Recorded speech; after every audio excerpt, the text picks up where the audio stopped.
You're watching Fantasy Studs and Suds, only on Fantasy Now Plus.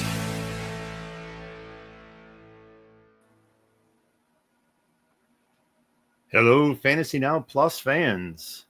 Welcome to another episode of Fantasy Studs and Suds.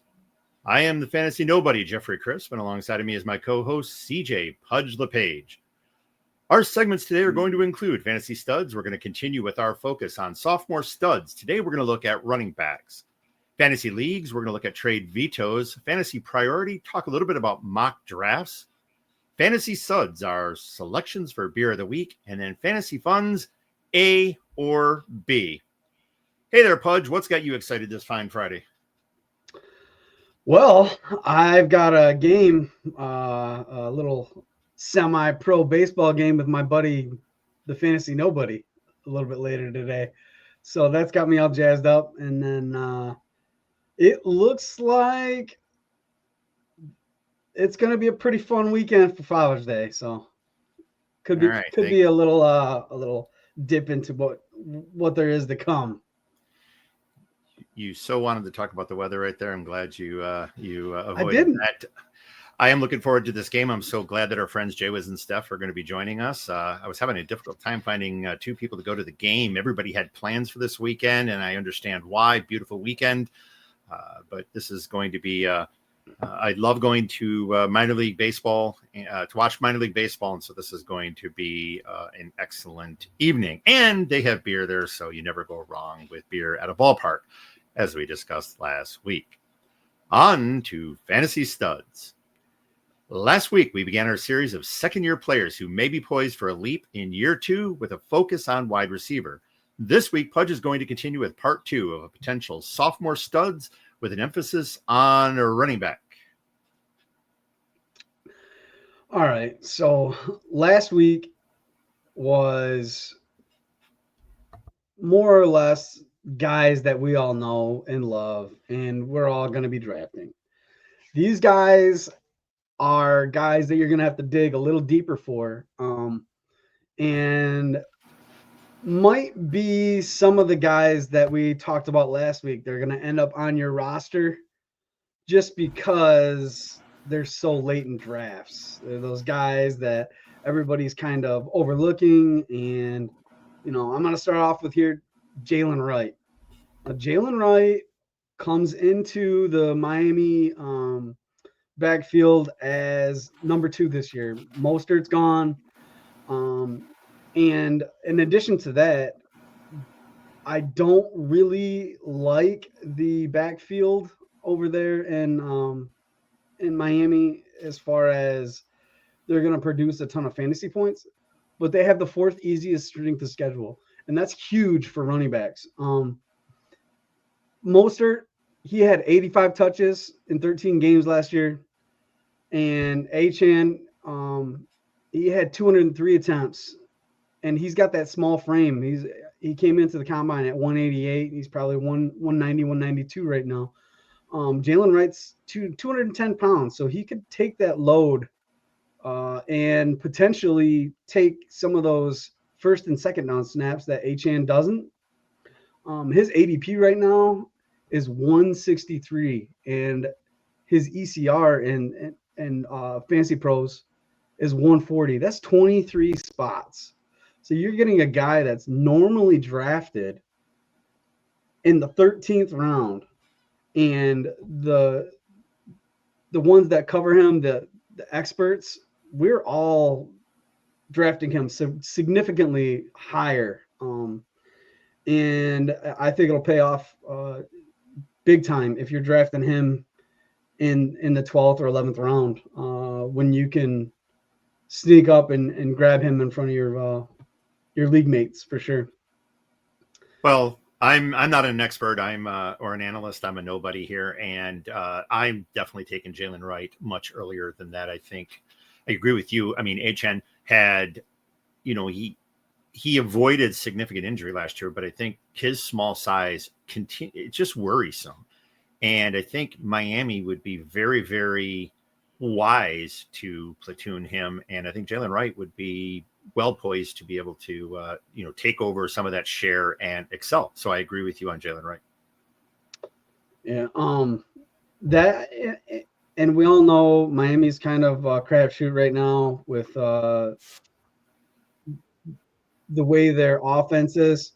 Tyreek and Jalen Waddle. They've got Jonnu Smith on the trading block. So who knows? There might be a chunk of receptions that open up there too. If That's quite possible. Again, keeping a strong running game is also going to help keep Tua upright.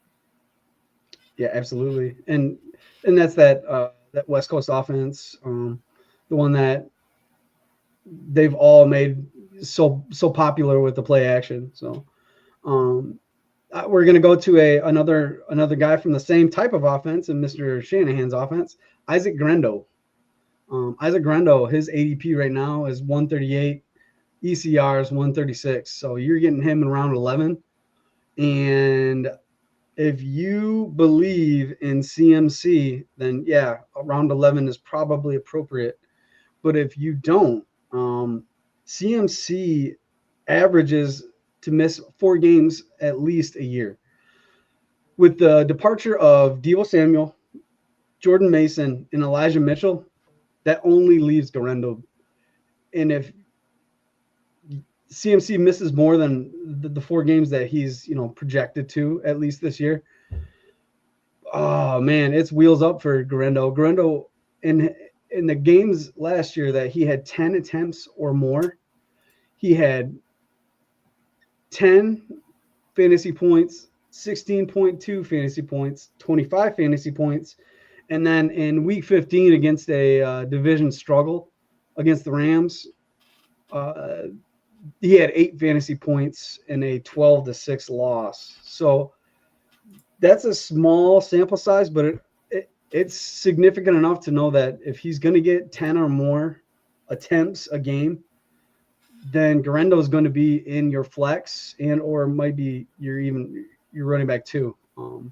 I would take him even without handcuffing CMC. What about the rookie Jordan James? Do you believe James will impact? Okay. Too slow. I like Jordan James. I don't think that he's fast enough for that offense to thrive in. When they have a back, they rely on that back. Last year it was Jordan Mason until he got hurt. It was CMC. They don't really like to platoon a lot of people. So unless Garendo gets hurt, and he's a bigger back, he's 220 pounds. I know he had a little issue with injury his first year, but I think he's durable enough to stick around and take that workhorse role if CMC misses any time. Excellent. And then, you got anything to add on Mr. Garendo? Nope. We're good. And then we got Braylon Allen. He's one of my guys this year. I love Braylon Allen. He's a bigger back. He's really, really, really young. Last year, he was 20 years old.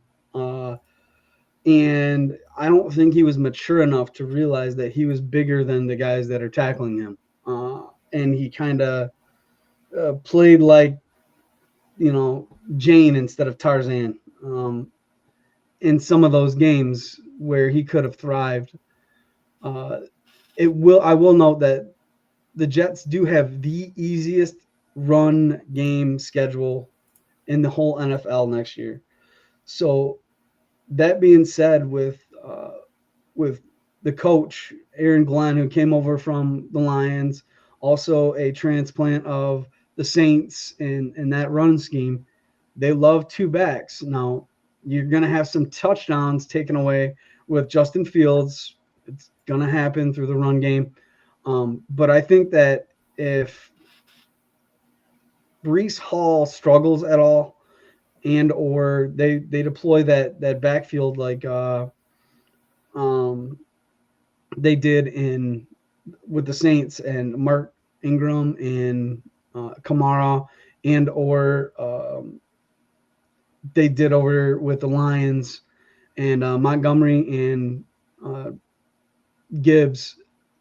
I could see him being a top 25 guy that you're getting at ADP 158, which is, again, the 13th round. These guys are going to have some type of presence other than just standalone handcuff. I think these guys all have a clear path to being the number one guy in their offense. If Hall goes down, obviously if CMC goes down, Jaylen Wright could actually be a 1B to a 1A of Achane. But the Jets, they like to run the ball, and they're going to run the ball, and they have the easiest strength of schedule. They also added Membo as a rookie this year, who is that big, athletic, versatile tackle. I just really, really like these three guys, and I think they have the clearest path, other than Bucky or Tyrone Tracy, those guys that took over in year one. These guys have a very late draft projection, and they could have some standalone value in your drafts coming up. So of these three, who compared to ADR, or not ADR, that's a hotel term, ADP, which player do you think is the best value of these three? I love Jaylen Wright. Jaylen Wright, where he's at right now, you can't get much more value for a guy that can end up in the top 10 of running backs. I mean, he could be a RB1 if Achane goes down. He could be a RB1 if that offense picks up where it left off in 2023. Now, they struggled in 2024, but if they pick up right where they left off in 2023, they could have a huge impact. Look at Mostert. Mostert won some leagues in 2023. And then Achane was on fire last year and the year before in the games he wasn't hurt in. So that backfield, they can produce 2 RB1s in a season.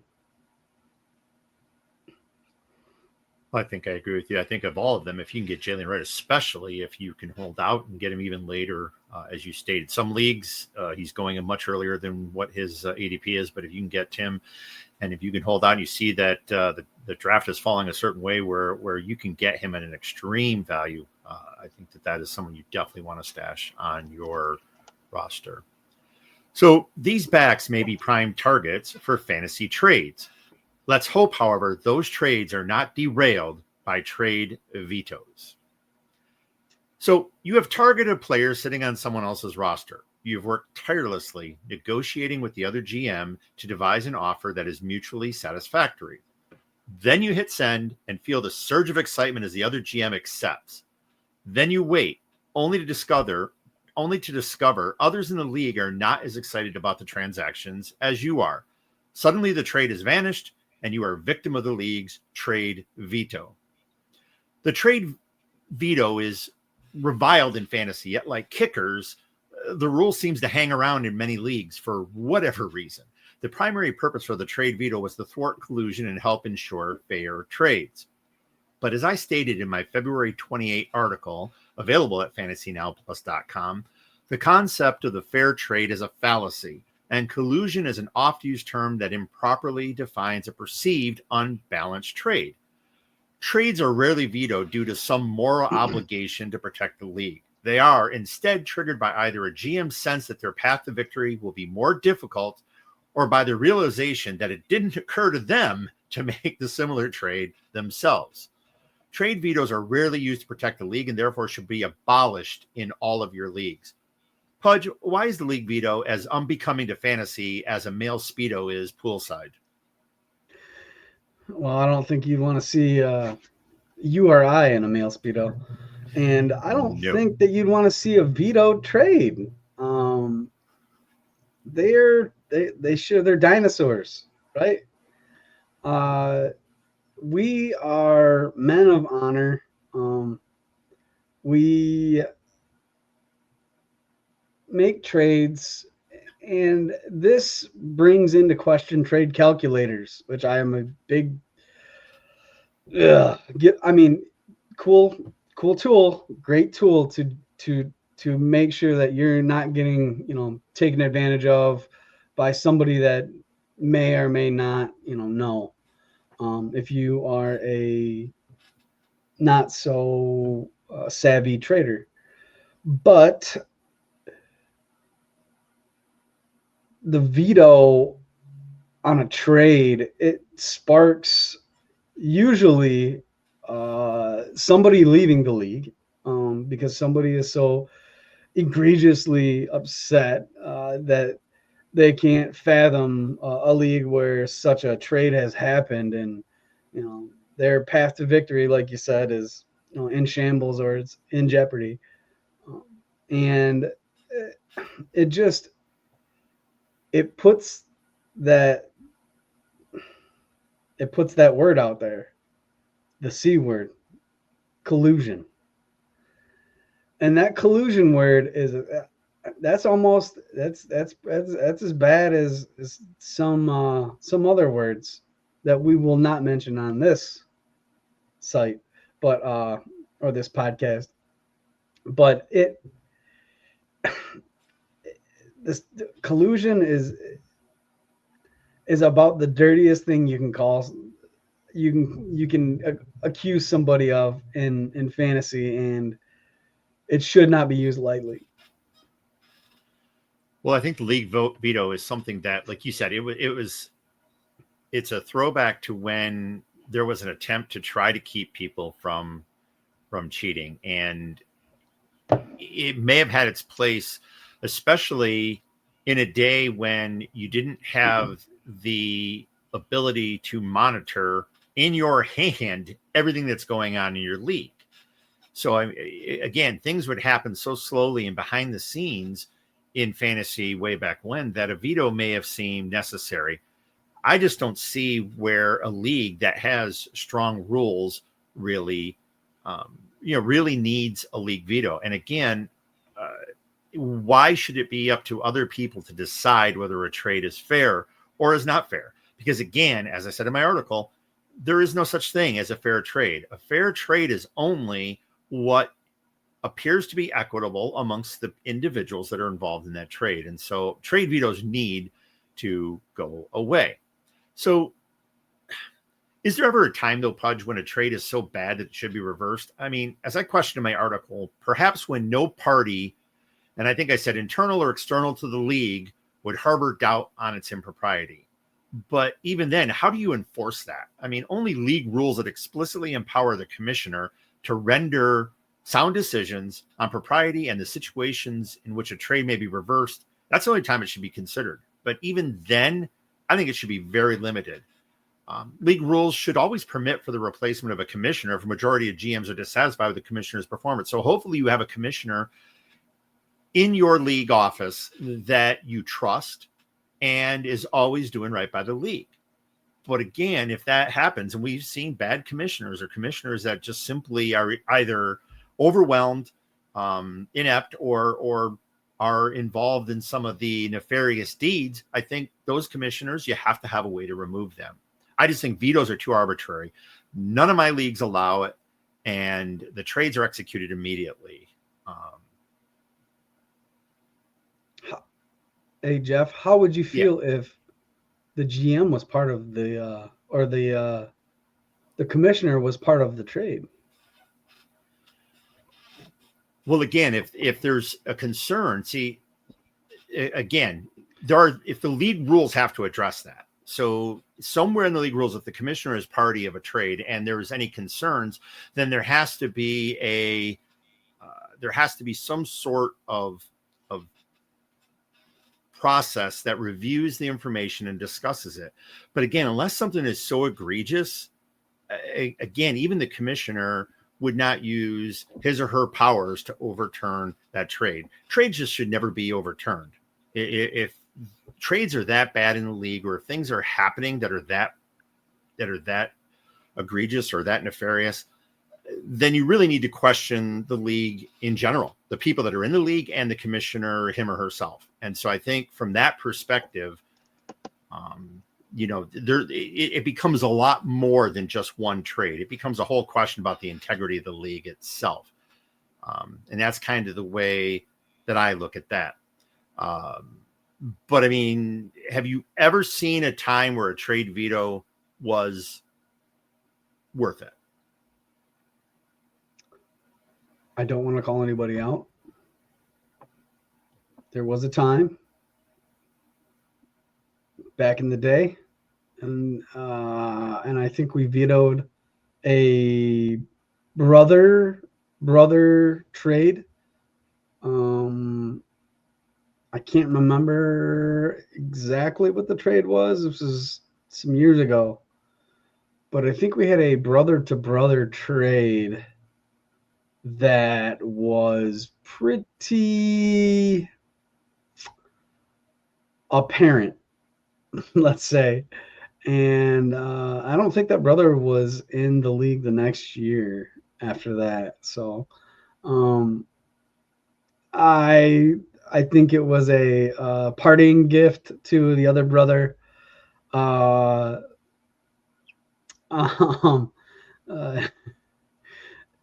And I think that might have been the only time that a trade was reversed because there was future draft picks involved.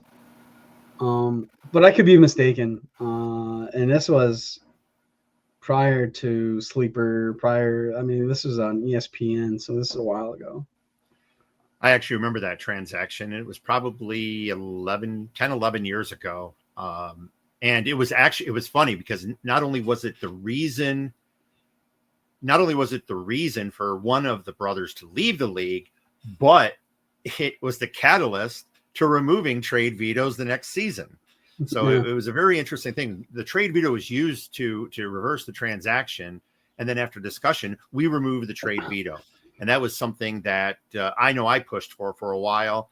And I was glad to see it go away. Every league we've had since then has not had the trade veto, and none of my leagues, again, if it's voted in, that's one thing, but I will do everything in my power to persuade those voting for the inclusion of a trade veto to think long and carefully about that. Yeah, definitely. Okay. So got some comments?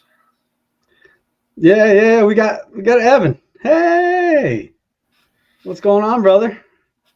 Good to see you're up and about. I know you're an hour behind us, so 2:30 it is. Well, I unless my bread is sourdough, I'm not sure how much bread I'm winning, but we appreciate that. Thank you.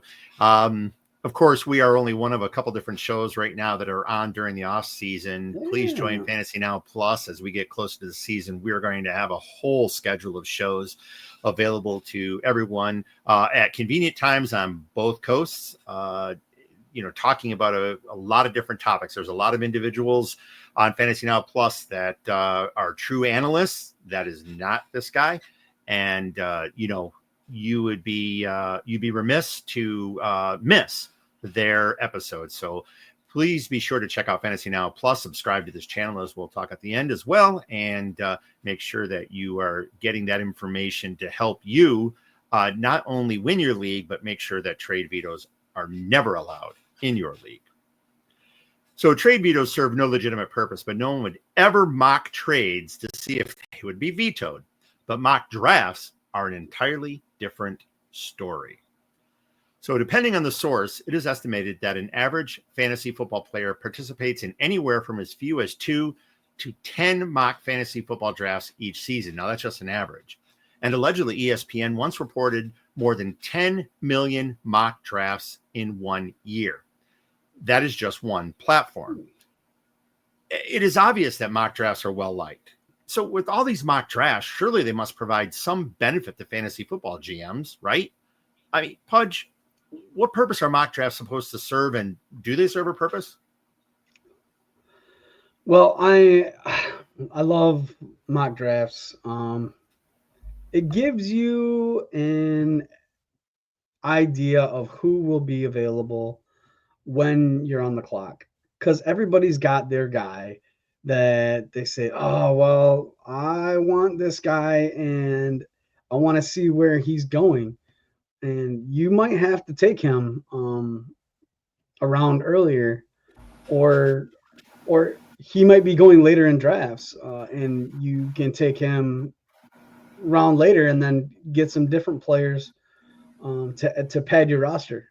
Uh, let's say you like a guy and you like Justin Fields. We'll stick with the Jets today. Justin Fields, he's going late. But if you see him start creeping up in your mock drafts, maybe it's your time to snatch him a little bit earlier than what you planned. But that's where you get that data from. You take that data and you put it in and use it in your live draft. Excuse me. And once you take that information and it's in your brain of, oh, okay, I have to take him here, otherwise I may not get him. Other than that, mock drafts are good ways to let's see if you want to build a certain way, a team a certain way. If you're in a dynasty draft and all of a sudden you have a running back that falls to you, you might pivot and go running back first, and then you have to build your draft accordingly. You have to build it so you're going to win now, usually, or very, very soon. So those are things that mock drafts help me with personally, and they also give me an edge on my opponents, especially when I see them in the same mock draft room. So mock drafts, I understand, the purpose was to prepare persons to prepare them for their actual drafts by looking at approximate off the board spots for players when they're getting drafted, looking over multiple mocks to determine whether or not a player falls within the expected or reported ADP. I just don't know that they can actually serve that purpose. And I think we'll talk about this in a second, but I just think that I think there's fundamental deficiencies with mock drafts that will never allow them to really do what you're talking about. Like you said, if you're playing around a little bit, I think that is something where you can actually get a feel, but to actually rely upon that to determine how the draft's going to go, that's another story. So I had asked the question, do mock drafts provide a significant competitive benefit in real drafts, or is it just for fun? And two of our Fantasy Now Plus analysts, Josh Kimmel and Justin Barley, both discussed this with us. And it's worth noting that both will be conducting a mock draft for Scott Fishbowl 15 on their show Tuesday, noon Eastern, here on Fantasy Now Plus. Now, while fun to do, Justin stated that mock drafts do not really help him because people mock differently than a real draft, sometimes only to see the differences. You kind of alluded to that yourself, Pudge, where you said you're kind of playing around with different picks to see how things fall. And I think that's the one place where Justin believes there may be a little bit of help, but in the end, he doesn't believe that mock drafts really help him at all. Josh was a little more animated when he said the only thing mock drafting has ever accomplished is killing time and giving you a false expectation for a draft that no one can predict. He recommended spending your time on low-dollar underdog best balls in lieu of mock drafts if you wanted to spend your time drafting. Now, for me, I'm not sure mocks are a waste of time. It depends why you are doing it. But I do agree the results of these drafts are not overly useful. I think experimentation, which we just discussed, unpredictability, players or participants in the mock draft who drop after a couple rounds, and bots that are drafting, those all degrade the reliability of those outcomes. we've all been in a public mock where the participants and or the bots do not understand the rules. Have you ever been in a super flex mock with only 2 or 3 quarterbacks taken in the first round? Useless. That's where, again, it really depends on who you're mocking with and who understands the rules. If you just get a random group of people mocking, you're usually not going to get the results that you would that you would hope for as far as preparing for a draft. Now, for me, there's very little to no preparation or competitive advantage that comes from mock drafting, but I do believe mocks are fun. And I think that I like doing mocks. I don't do them ever expecting to really understand how my draft is going. Like you said, I may get a rough idea of how players going to fall, especially if where they're going is way off from ADP projections. Jaylen Wright may be an example, someone you discussed. If I'm seeing him go in mocks a lot sooner than what his ADP was, I may now know, hey, I have to try to target him sooner in the draft than what ADP predicts. But I think those are far and few between. What do you think about, I mean, is there any competitive advantage that really comes from it, in your opinion? Yeah, I do. If you look at what we were just talking about, ADP, where do you think that comes from? These are from guys sitting at their desks or wherever, and ladies, sitting at work or on lunch, whatever. And they open up their app and they say, you know what, I'm going to do a mock draft real quick. Well, where do you think that data comes from? And these people are drafting against nobody. So they know that their picks are safe. Nobody's going to see these picks. They're anonymous. So when they start drafting these people, that's where that information is coming from somewhere. So there is, I think, a very good way to judge the temperature of the pick. If you take that pick and you go on Fantasy Now Plus or Fantasy Pros, you can see where they're being mocked or ranked, and you check, say, hey, okay, so the earliest this guy went was 117. Okay, and that's a bit of an outlier. The latest he's going is 178. Okay, well, that gives you a little guideline. Say, hey, I got to pick them between here. Now there's a big variance right there, right? But if you see that his ADP is 156 out of 17 between 117 and 178, then the closer to that ADP, the likelihood that player is going to be picked. Now, that's where I do believe that ADP and all these mock drafts are very, very good at determining and helping us perform during our live drafts. Well, I know that when especially preparing for a startup or preparing, even for a rookie draft, I'll mock numerous times and I start to see a player that falls, in the same spot. Let's say I have 10 and 15. I'm at 110 and then I come back at 203. And this player is falling in every mock around 18. I mock 10 times. And again, 18, 19, 17, 19. Then the live draft comes and I think, hey, I can pass this guy at 110 because he's going to be available at 203. And I take a player at 110 and boom, someone snipes my pick and then now I'm pivoting to someone else because I had a certain expectation. And I think that's kind of what Josh was alluding to when he said, there's just no predictability in how your league mates are going to draft. And when you're in a mock, it's very difficult to really know whether others are going to live live by ADP. We talked about it last week's episode.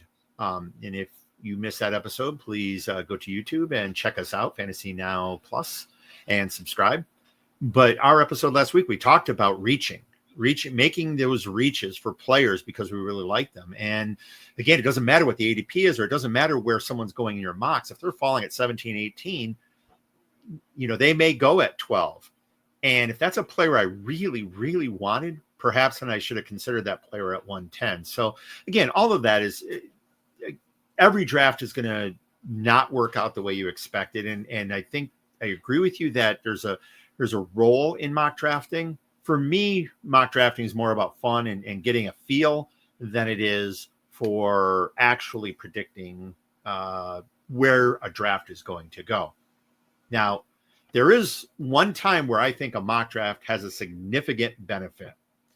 If you, as a GM, are unfamiliar with the platform, or you're new to a particular draft method, for instance, auction, familiarizing yourself to that platform is a significant benefit.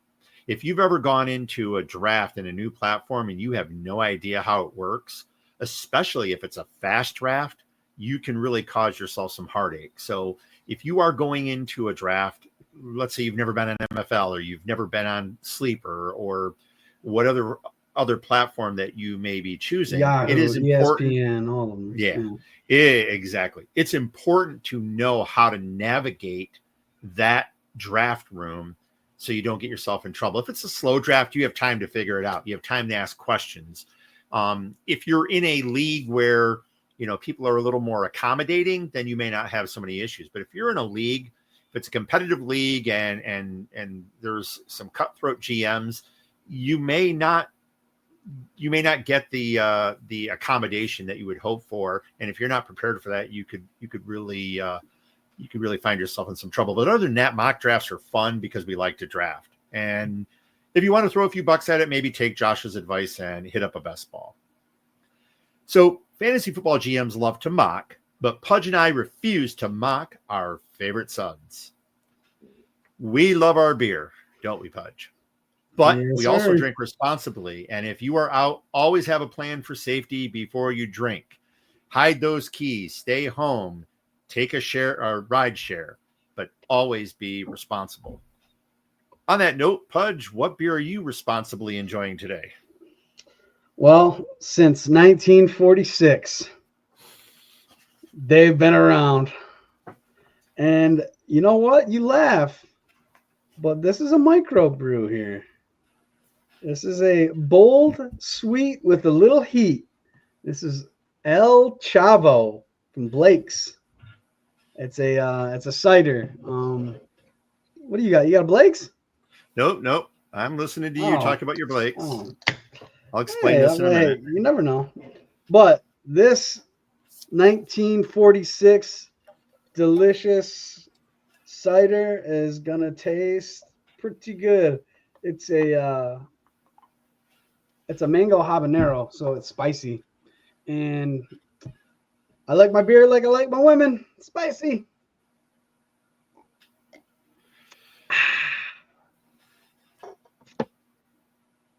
I apologize to everyone out there for my friend's choice in beer.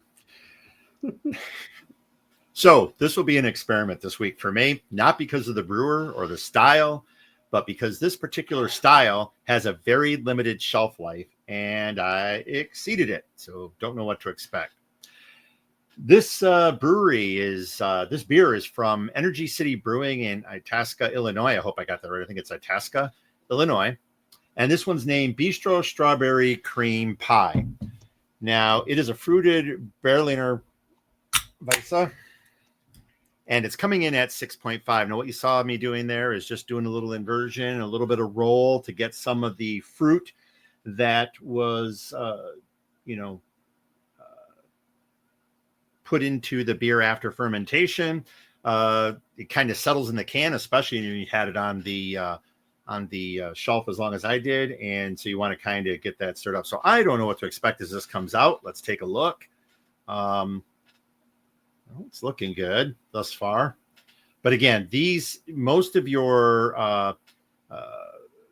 Berliner Weisses and smoothie sours and so on, you don't want to have sit around very long, and you certainly want to keep them refrigerated. I failed to do either. So, but Energy City, I've had a lot of their beers. Their Bistro series of beers are incredible. And again, they're out of Itasca, Illinois. So if you're anywhere in that area, I think it's on the west side of Chicago. Stop in and give them a try. So let's take a little sip here. Still very tasty. Cheers. Cheers. And we do have some more mocking. You got to check out Evan later. He'll be at the Club Fantasy FFL's Mock It Like It's Hot at 8 p.m. Eastern for a Super League mock draft as well. That's later tonight. So make sure you go check Evan out.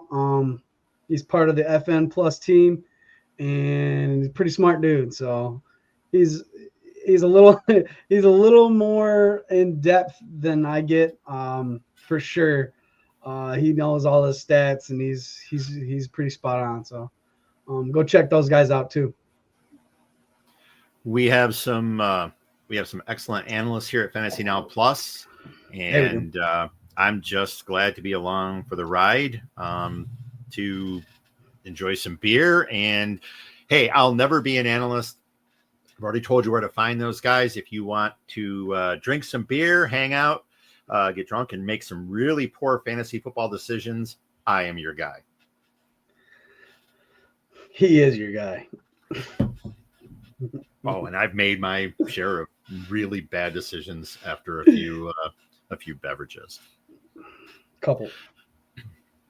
Yeah, we'll just move on. We love beer, sometimes a bit too much. Yes. Is that double vision and inebriation, or is it time for a checkup? We all know that eye test. Which is better? Which is better? A or B? B or A? I'm scared. So it is now. I'm scared. It won't be that bad this episode, but it is time for our first installment of our new intermittent series of A or B. I will present two options, and Pudge and I will decide for each of us which option we'd prefer. Pudge, are you ready for this? No, I'm not. I didn't get to check these out before you sent these over. So these are all going to be brand new. Let's rip the Band-Aid off. I'm taking it easy on you for this particular week. So let us begin.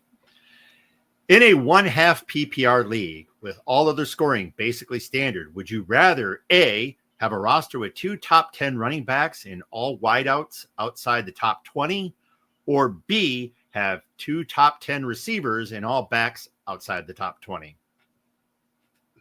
And this is 1/2 point PPR or 1.5? Mm-hmm. Half. 0.5. All other I'll take running backs. A. Why is that? Because running backs are going to get balls too. They always, if not, the top 10 running backs are almost always going to outscore the top 10 wide receivers. Maybe not the number one, Jamar Chase last year, or CeeDee Lamb 2 years ago, but the top running backs are always going to outscore, especially in the 1/2 point PPR. For me, it comes down to scarcity.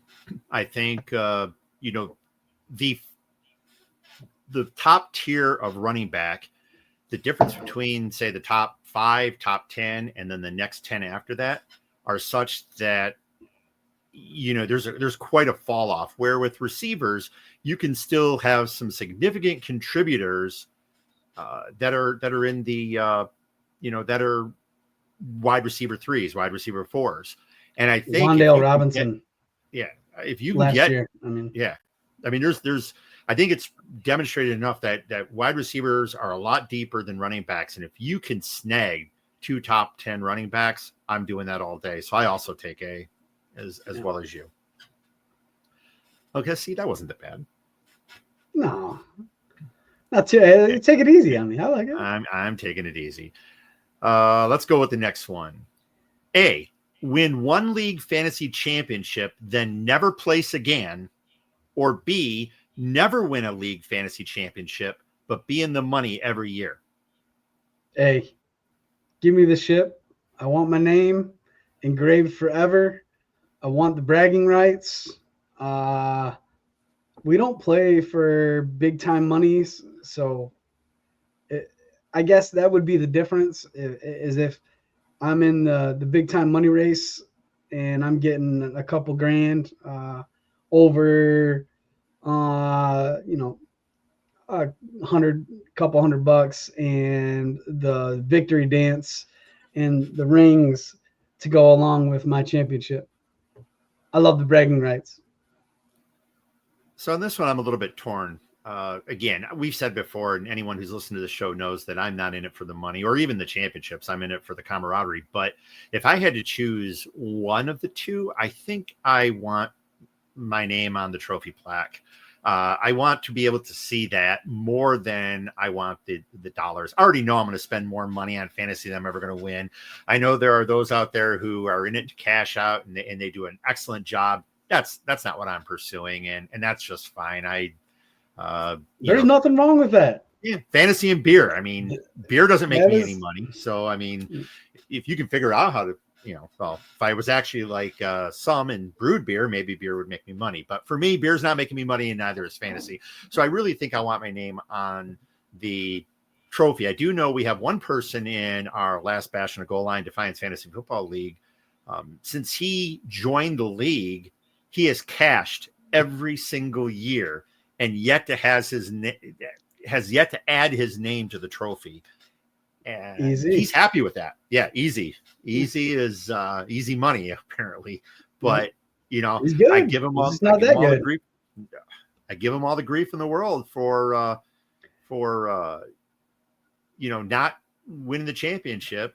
But he is happy with that. All I know is there's a lot of NFL coaches who've lost their jobs, and GMs have lost their jobs because, hey, they make the playoffs all the time, but they can never get over that hump.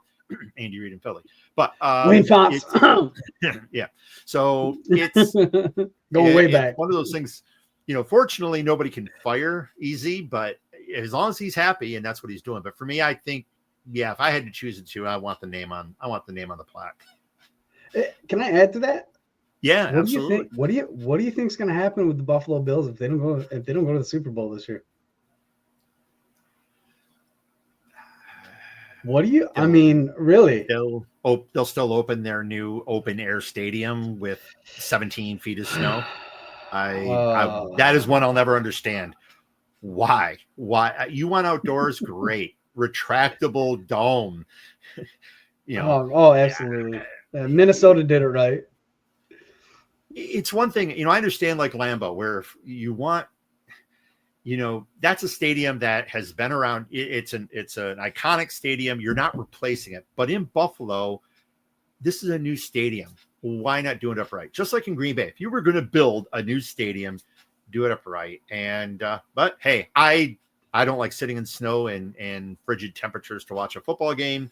I am thankful that Ford Field is a dome. It'd be great if it were retractable, but I would never be sitting. I would never be sitting for those games at late December watching them if it were an outdoor stadium. But that's just me. So I don't know what Buffalo's going to do if they don't make it again this time. Again, it's the same thing, right?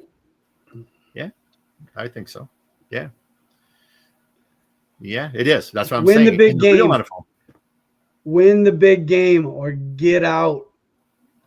That's the way it is. That's the difference between real NFL and fantasy football. Maybe we should do that. Maybe that's a league rule. If you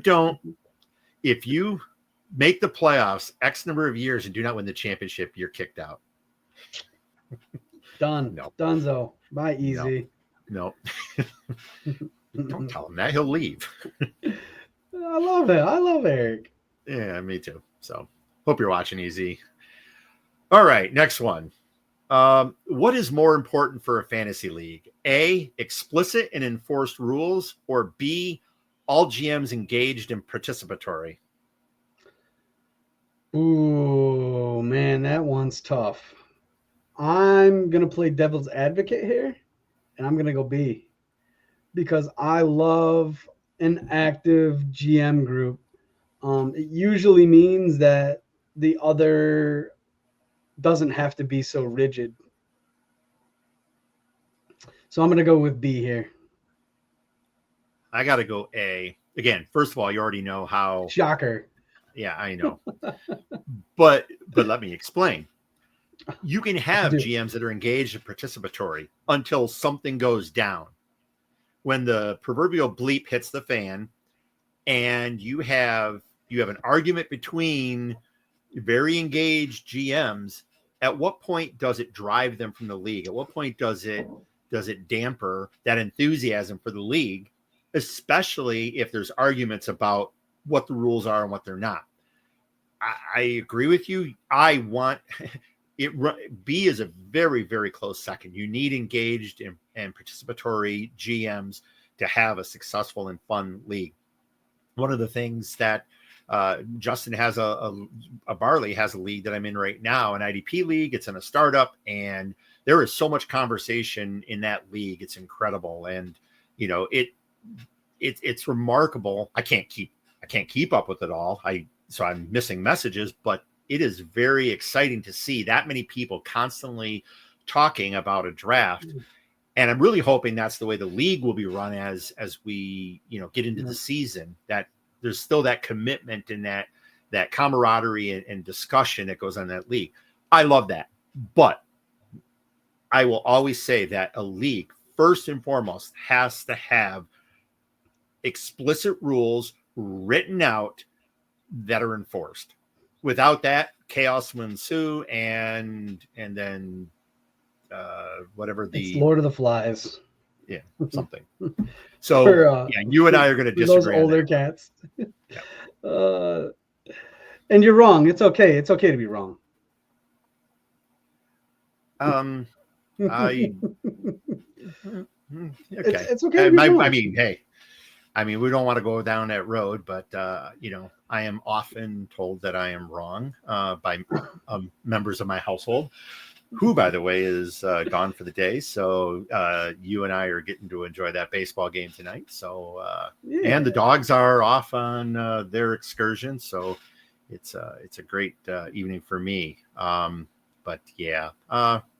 Wrong or right? It's not about wrong or right. It's about what you actually feel about the league. I just happen to feel differently than you, and mine's selfish. I just want to trade, and if I got engaged GMs, I can trade. So that is true. But could you just imagine the number of trades you would have if everybody actually started trading with you? It would be you would have a different roster 5 days in. Roster turnover would be great. It would be, unbelievable. You do love to trade.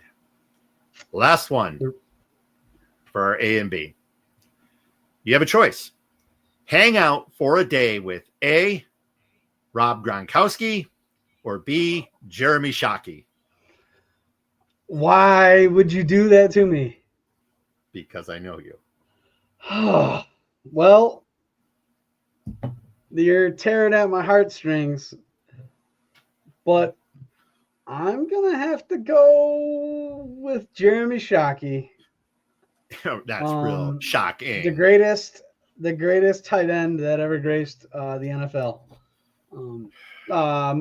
The U, not to, tight end university. I don't know if you've heard of it. Miami. Iowa?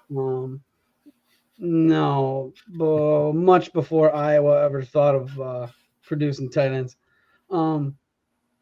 There's a guy, actually, he's going to be out in here pretty soon playing for the Seattle Seahawks. Go check him out. He's going to be good. His name is Elijah, and he's going to catch some balls and make us look awesome back down there from Miami. But what do you got? Who do you got over there? Actually, I have a Rob Gronkowski story.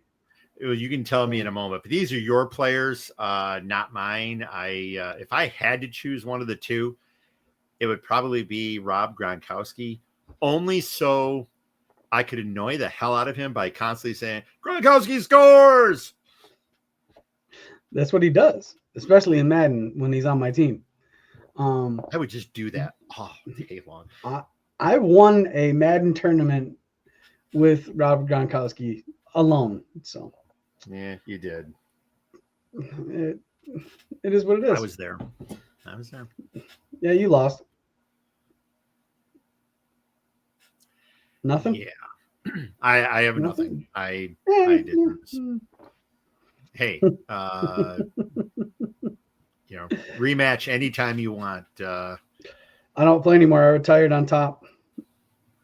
Just like Rob.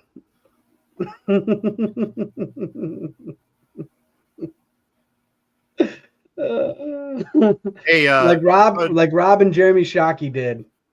I retired on top. Where can people find the Smug Pudge? You can find me at fflepudge at fantasynowplus.com over on Blue Sky, and then ff_lepudge over at X. And you will find me, the guy who is right, not Pudge. You can find me on X at ff.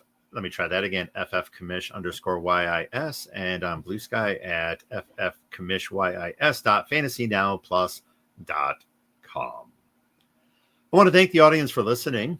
Our next episode will be Friday, June 13th. Or excuse me, today's the 13th. Should get my dates right. I feel like Anchorman just reading whatever's on the teleprompter. Our next episode will be Friday, June 20 at 3 p.m. Eastern and noon Pacific. Follow Fantasy Now Plus on Discord, TikTok, Blue Sky, and subscribe to this channel here on YouTube. Until next time, for CJ Pudge Page, I am Jeffrey Chris. Be good, be kind, be responsible. Cheers. See ya.